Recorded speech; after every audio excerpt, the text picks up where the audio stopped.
안녕하세요. 오늘은 교과서 20, 23쪽 전자석은 어떤 성질이 있을까요? 두 번째 시간입니다. 오늘은 지난 시간에 이어서 세 번째, 우리 생활에서 전자석을 이용하는 예시에 대해서 공부해 보겠습니다.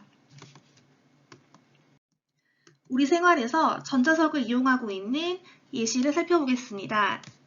전자석 기중기, 자기부상열차, 선풍기, 스피커에 전자석이 사용되고 있습니다. 이 외에도 세탁기, 헤어드라이기, 전지자동차 등에도 이용되고 있습니다. 전기로 모터가 돌아가는 모든 제품들은 전자석을 이용하고 있습니다. 전자석이 쓰이는 예시에 대해서 좀 더 알아보기 위해 영상을 시청해 보겠습니다.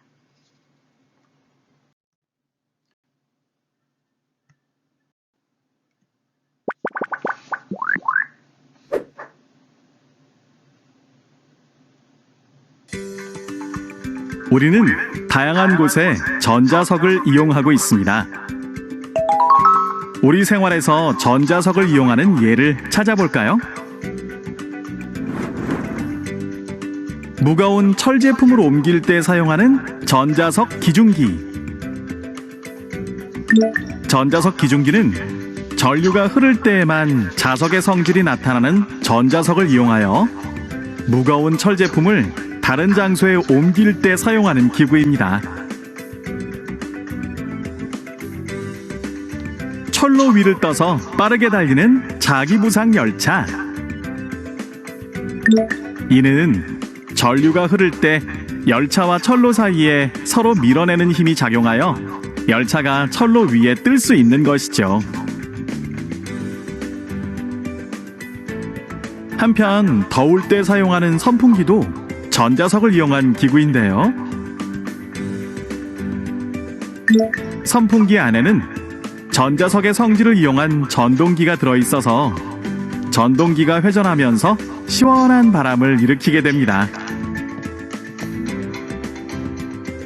또 음악을 들을 때 사용하는 스피커는 전자석과 영구자석이 밀고 당기면서 얇은 판을 떨리게 하여 소리가 발생하는 것이랍니다. 이 밖에 전기 자동차, 세탁기, 머리 말리개 등도 전자석을 이용한 또 다른 예로 우리 생활에서 많이 쓰이고 있답니다.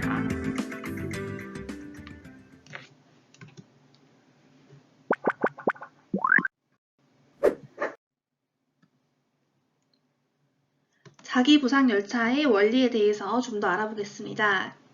자석 사이에는 미는 힘과 당기는 힘이 존재합니다. 이 힘을 이용하면 물체를 공중에 띄울 수 있습니다. 열차 아래에 전자석을 붙이고 전류를 흐르게 해서 자석끼리 미는 힘과 당기는 힘이 생기게 합니다. 이 힘을 이용하면 열차를 1cm 정도 공중으로 살짝 띄울 수 있습니다.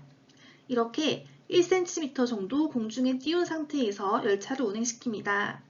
그러면 열차가 레일과 직접 닿지 않기 때문에 소음과 진동이 줄어들게 되고 속력이 빨라지게 됩니다. 아주 쾌적한 열차가 되는 것입니다. 스피커의 원리에 대해서도 좀 더 공부해 보겠습니다. 스피커 내부에 있는 전자석은 얇은 판을 진동시켜서 소리를 내는 데 사용합니다. 얇은 판을 붙인 전자석을 그림과 같이 둥근 영구 자석에 끼웁니다. 그림을 보니 전자석이 빨간색 둥근 영구 자석 안에 끼워져 있죠. 그런 뒤 좀 어려운 단어지만 교류 전류를 흐르게 합니다. 교류 전류는 전류의 방향이 계속 바뀌는 전류입니다. 그러면 전자석의 극이 계속 바뀌게 됩니다. 전자석의 극이 영구 자석의 극과 같으면 영구 자석이 전자석을 밀어내고 전자석의 극이 바뀌어서 영구 자석의 극과 반대가 되면 영구 자석이 전자석을 끌어당기게 됩니다. 그래서 전자석을 위아래로 왔다 갔다 하게 합니다. 그런데 이때 전자석에 붙어 있는 얇은 판도 같이 흔들리게 되는데 얇은 판이 흔들리면 소리가 나게 됩니다. 이 소리를 증폭시켜서 우리로 하여금 듣게 하는 것이 바로 스피커입니다. 자, 그럼 오늘 배운 내용을 정리해 보겠습니다. 지난 시간과 이어 이번 시간에는 전자석의 세 가지 편리하고 중요한 특징, 그리고 전자석이 실생활에 이용되는 예시에 대해서 배워보았습니다. 그럼 지난 시간과 오늘 배운 내용을 실험 관찰에 정리해 보겠습니다. 1번 문제입니다. 스위치를 닫지 않거나 닫았을 때 전자석의 끝 부분을 시침바늘에 가까이 가져가면 시침바늘이 어떻게 되는지 관찰해 보세요. 스위치를 닫지 않으면 전류가 흐르지 않아 자석의 성질을 뜨지 않습니다. 그러므로 시침바늘이 전자석에 붙지 않습니다. 반면에 스위치를 닫으면 전류가 흐르므로 자석의 성질을 띄어서 시침바늘이 전자석에 붙는다라고 정리할 수 있습니다. 2번 문제입니다. 전자석에 연결한 전지 개수를 다르게 해서 스위치를 닫았을 때 전자석의 끝부분에 붙는 시침바늘의 개수를 써보세요. 전지 한 개를 연결했을 때는 시침바늘이 3, 4개가 전자석에 붙었다면 전지 2개를 연결하였을 때는 좀 더 전류가 세게 흘러서 3, 4개보다는 많은 6개에서 8개가 전자석에 붙게 된다라고 정리할 수 있습니다. 3번 문제입니다.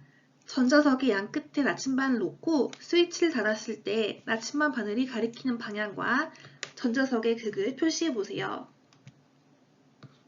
나침반 바늘은 빨간색이 N극을 의미합니다. 자, 그랬을 때 N극과 서로 끌어당기고 있는 이 전자석의 끝부분은 N극과 반대극인 S극이라는 것을 알 수 있습니다. 그리고 나침반의 파란색은 S극을 의미하므로 이와 반대인 N극이 이 전자석의 끝부분의 극이라는 것을 알 수 있습니다. 이번에는 전지가 왼쪽 그림과 반대로 연결되어 있습니다. 자, 그러면은 전류도 반대로 흐른다는 것을 예상해 볼 수 있는데 이번에는 이 왼쪽 나침반을 보니까 파란색 바늘이 이렇게 가리키고 있는데 이 파란색 바늘은 S극을 의미합니다. 그러므로 이 끝부분은 N극, 그리고 이 끝부분은 S극을 의미한다는 것을 확인할 수 있습니다. 나침반 바늘을 보니 빨간색 N극이 가리키고 있는 것을 보니 확실하게 S극이 맞다는 것을 확인할 수 있겠죠. 더 생각해 볼까요? 문제입니다. 우리 생활에서 전자석을 이용한 또 다른 예시와 그 쓰임을 조사해 보세요. 이 부분은 선생님이 찾은 내용을 따라서 정리해도 괜찮고 여러분들이 조사해서 따로 정리해도 괜찮습니다. 선생님이 정리한 내용은 다음과 같습니다.